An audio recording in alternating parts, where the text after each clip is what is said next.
हाँ तो बच्चों, नमस्कार, शुभ दिन। हम पढ़ रहे थे अणु, तो इसके बारे में देखते हैं कि जो यौगिक है जल में कौन कौन से तत्व होते हैं। Hydrogen, oxygen. द्रव्यमान का अनुपात होता है 1:8।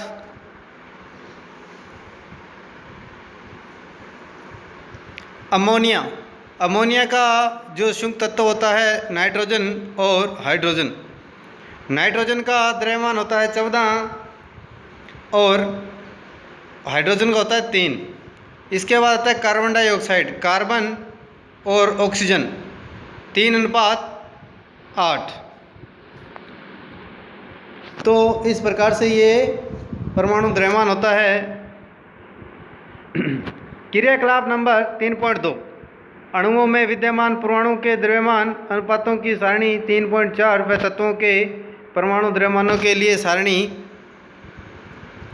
3.2। देखिए, सारणी 3.4 में दिए गए यौगिकों के अणुओं में प्रयुक्त तत्वों के परमाणुओं की संख्या के अनुपातों को ज्ञात कीजिए। जल परमाणु में प्रयुक्त परमाणु की संख्या का अनुपात निम्न प्रकार से प्राप्त किया जा सकता है कि हाइड्रोजन, इसका द्रव्यमान अनुपात 1, परमाणु द्रव्यमान 1, तो 1/1 बराबर कितना जाएगा 1। और इसके तत्व कितने तत्व होते हैं? H2 होते हैं। कितने? 2 परमाणु होते हैं। तो इसलिए 1 को 2 से गुणा किया तो कितना हो गया? 2 हो गया। अब देखें ऑक्सीजन में द्रव्यमान अनुपात 8 और परमाणु द्रव्यमान 16, तो 1/2 कितना आ जाएगा? 1/2। कितने इसके अंदर परमाणु है ऑक्सीजन के? 1, तो इसलिए क्या आ गया? 1 आ गया। इस प्रकार जल अणु में प्रयुक्त परमाणु की संख्या का अनुपात H का 2 और O का 1 अनुपात है। जल अणु में प्रयुक्त परमाणु का संख्या का अनुपात कितना है? H अनुपात O, इनकी 2:1। आयन क्या होते हैं? धातु तथा अधातु युक्त यौगिक आवेशित कणों से बने होते हैं। धातु और अधातु युक्त यौगिक होते हैं। किससे बने होते हैं? आवेशित कणों से बने होते हैं। इन आवेशित कणों को आयन कहते हैं। क्या बोलते हैं इनको? आयन। जो आवेशित कण होते हैं उसे क्या बोलते हैं? आयन बोलते हैं। आयन एक आवेशित परमाणु अथवा परमाणुओं का एक ऐसा समूह है जिस पर नेट आवेश विद्यमान होता है। यह ऋण आवेश या धन आवेश हो सकता है। ऋण आवेशित आयन को ऋणायन और धन आवेशित आयन को ऋण आवेशित ऋण आवेशित आयन को ऋणायन और धन आवेशित आयन को धनायन कहा जाता है। उदाहरण के लिए सोडियम क्लोराइड NaCl को लीजिए। इसमें धनात्मक सोडियम आयन Na+ तथा ऋणात्मक क्लोराइड आयन Cl- संगठक कण के रूप में विद्यमान होते हैं। परमाणु के समूह जिन पर नेट आवेश विद्यमान होता है उन्हें बहुपरमाणु आयन कहते हैं।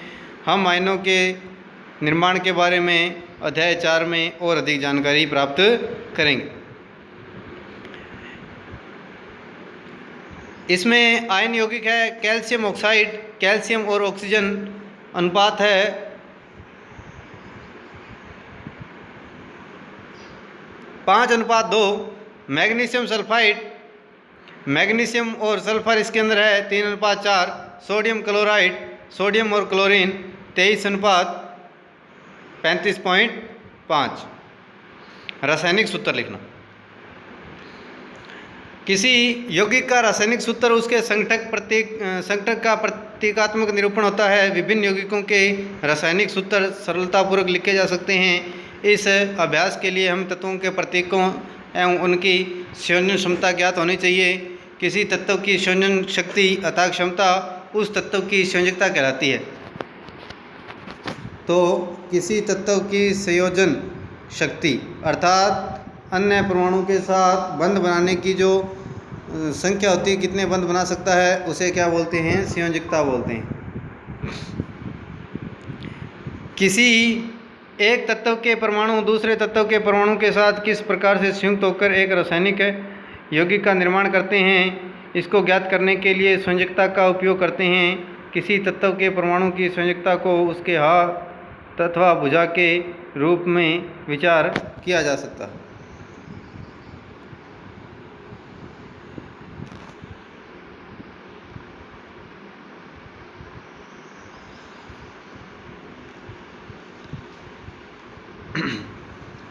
तो बच्चों, सबसे पहले आती है संयोजकता।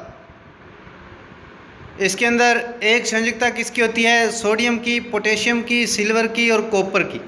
उसकी संयोजकता कितनी होती है? एक। उसके संकेत होते हैं Na+, K+, Ag+, Cu+। अधात्विक तत्व होता है हाइड्रोजन, हाइड्राइड। जैसे हाइड्रोजन किसको बोलेंगे? H+ को हाइड्राइड बोलेंगे, H- को क्लोराइड बोलेंगे, Cl- को ब्रोमाइड बोलेंगे, Br- को आयोडाइड बोलेंगे, I- को आयोडाइड बोलेंगे, O2- को, और सल्फाइड है S2-। बहुपरमाणु आयन जो होते हैं कौन से हैं? बहुपरमाणु आयन ammonium NH4 positive, hydroxide OH-, nitrate NO3-, hydrogen carbonate HCO3-, carbonate CO3-2, sulphide SO3-2, sulphate SO4-2। इसी प्रकार से संयोजकता दो में मैग्नीशियम आ जाएगा, कैल्शियम, जिंक, आयरन, कॉपर, और 3 में आ जाएगा एल्यूमिनियम और आयरन।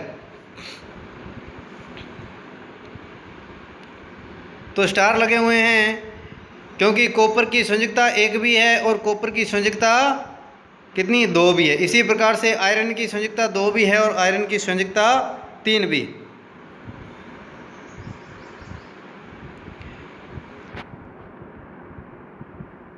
मानव की 2 भुजाएं तथा ऑक्टोपस की 8 भुजाएं होती है। ऑक्टोपस की एक भुजा मानव की केवल एक भुजा पकड़ सकती है। यदि एक ऑक्टोपस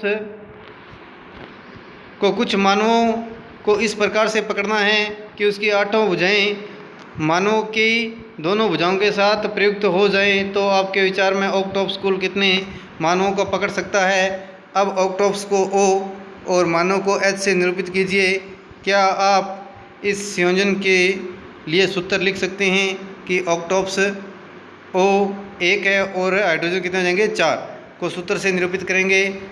पदांक 4 ऑक्टोपस द्वारा पकड़े गए मानवों की संख्या को प्रदर्शित करता है। पदांक क्या होता है? जो पद में इसके अंक लिखे गए हैं 4 वो।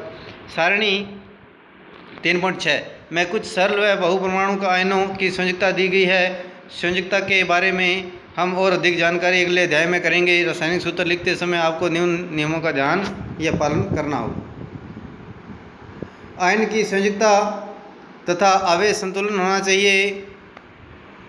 जब एक यौगिक किसी धातु या धातु के संयोग से निर्मित होता है तो धातु के नाम अथवा उसके प्रतीक को रासायनिक सूत्र से पहले लिखते हैं। जैसे कैल्शियम ऑक्साइड तो CaO, सोडियम क्लोराइड धातु का नाम अथवा उसका प्रतीक क्या लिखते हैं? पहले लिखते हैं। जैसे sodium chloride NaCl, iron sulphide FeS, copper oxide CO इत्यादि। जहाँ पर ऑक्सीजन, क्लोरीन, सल्फर अधातु है तथा उसके दाईं तरफ लिखे गए कैल्शियम, सोडियम, आयरन, कॉपर धातु, उन्हें बाईं तरफ लिखते हैं। बहुपरमाणु आयनों द्वारा निर्मित यौगिकों में आयनों की संख्या दर्शाने के लिए आयनों को कोष्ठक में लिखकर आयनों की संख्या कोष्ठक के बाहर लिखते हैं। जैसे MgOH2। यदि बहुपरमाणु आयन की संख्या 1 हो तो कोष्ठक की आवश्यकता नहीं होती। उदाहरण के लिए NaOH, तो ये उसको सीधा ही लिख सकते हैं।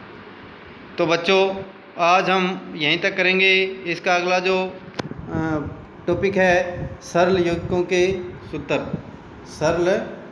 के सूत्र, ये हम अगले वीडियो में करेंगे। तो आज के लिए इतना ही। धन्यवाद। शुभ दिन।